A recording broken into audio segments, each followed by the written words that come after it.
El Santo del Día, San Francisco de Sales, 24 de enero.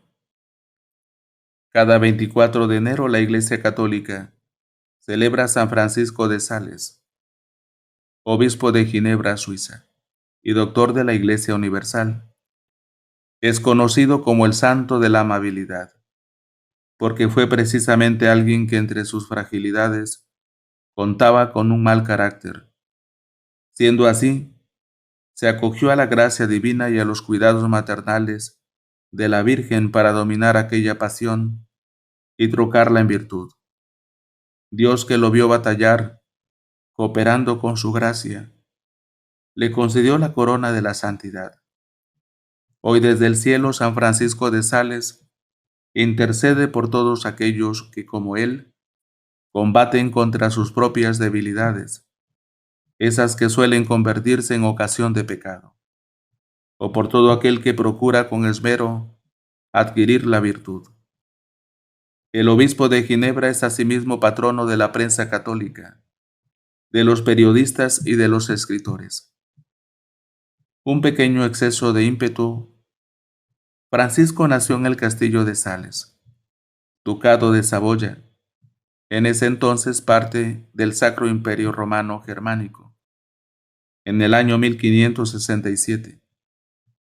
Fue el mayor de 6 hermanos de carácter inquieto y juguetón, al punto que su madre y su nodriza tuvieron siempre que de redoblar esfuerzos para cuidarlo o estar pendientes de sus andanzas. Desde pequeño evidenció algo de su talante áspero. Con los años, para bien, descubrirá la necesidad de luchar contra las miserias propias de un carácter irritable y así asemejarse al manso Jesús de Nazaret. Cuentan sus biógrafos que cierto día un calvinista visitó el castillo en el que vivía, y el pequeño Francisco, al enterarse, tomó un palo y se fue a corretear a las gallinas gritando: «¡Fuera los herejes! No queremos herejes».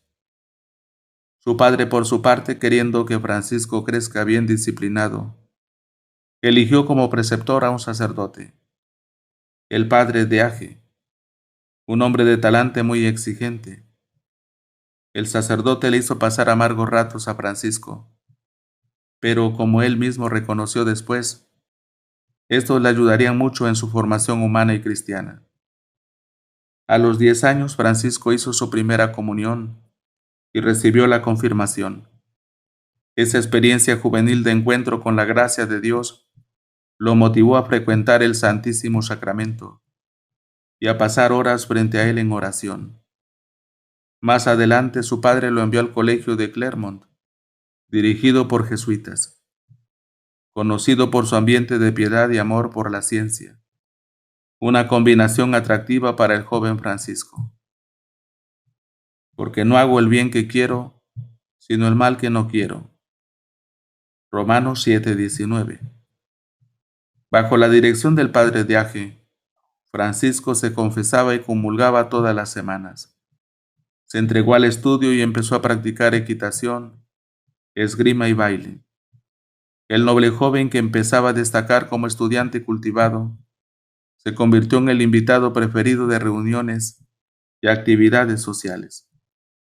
No obstante, su mal genio le seguiría jugando malas pasadas.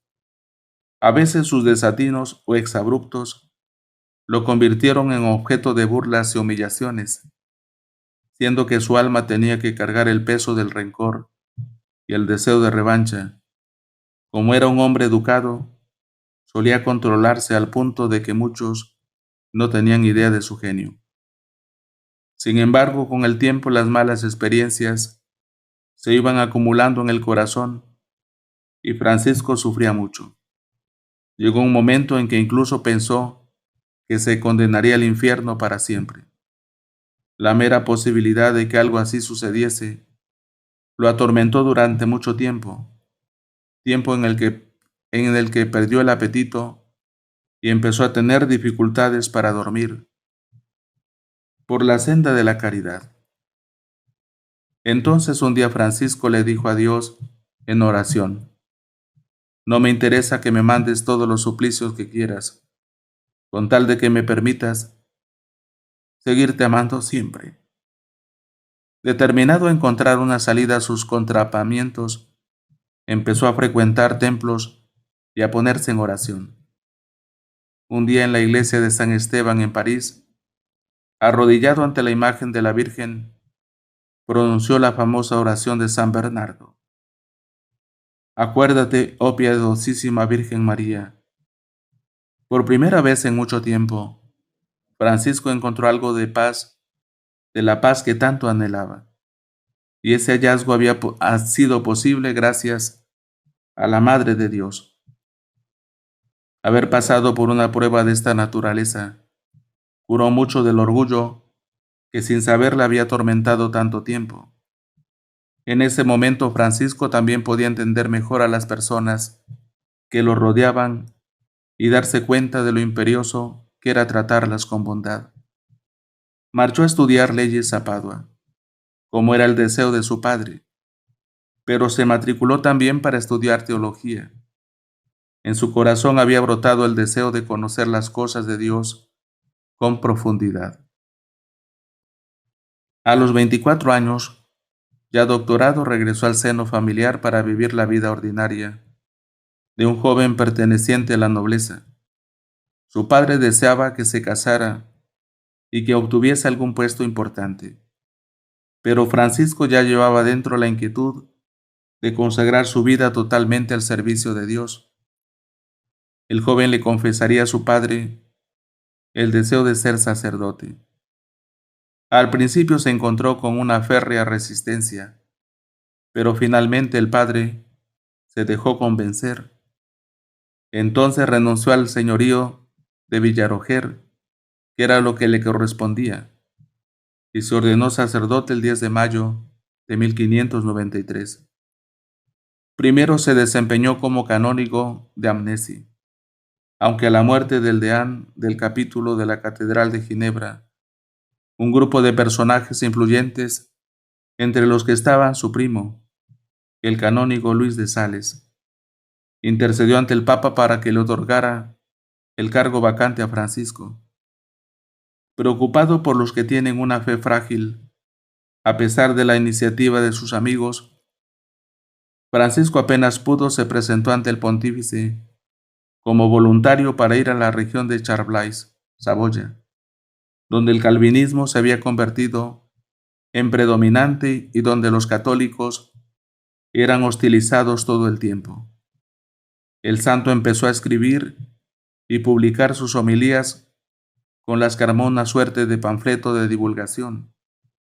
En ellas exponía la doctrina de la Iglesia y refutaba las posturas calvinistas. Estos escritos más tarde formarían parte de su famoso texto llamado Controversias. Con todo, lo que la gente más admiraba era la paciencia con la que el santo soportaba las dificultades y penas que su cargo le originaba. El pontífice lo confirmó como coadjutor de Ginebra, y el santo regresó a su diócesis a trabajar con empeño redoblado. A la muerte del obispo, Francisco lo sucedió en el cargo y fijó su residencia en Annecy. En ese periodo tuvo como discípula a Santa Juana de Chantal, con quien fundaría la Congregación de la Visitación en 1610. Con las notas con las que instruía a la santa compuso su célebre Introducción a la vida devota, la más conocida de sus obras.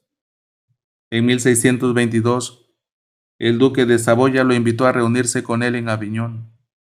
El santo obispo aceptó la invitación, preocupado por el bienestar de la parte francesa de su diócesis. El viaje, sin embargo, era arriesgado debido a su cada vez más débil salud y al recio invierno. Aquella travesía sería la última. Luego de encontrarse con el duque, San Francisco inició el retorno. Se detuvo en Lyon y se hospedó en la casita del jardinero del convento de la Visitación. Desde allí atendió espiritualmente por un mes entero a las religiosas. Fue el tiempo en el que disertó y escribió sobre la humildad. Luego, a pesar del crudo invierno, prosiguió el viaje predicando y administrando sacramentos hasta que las fuerzas lo dejaron. San Francisco de Sales murió a los 56 años, el 28 de diciembre de 1622. Legado. Un día después de la muerte del obispo, la ciudad entera de León desfiló frente a la humilde casa donde había fallecido. Dado que gozaba de fama de santidad, en 1632 abrieron su féretro para saber cómo estaban sus restos.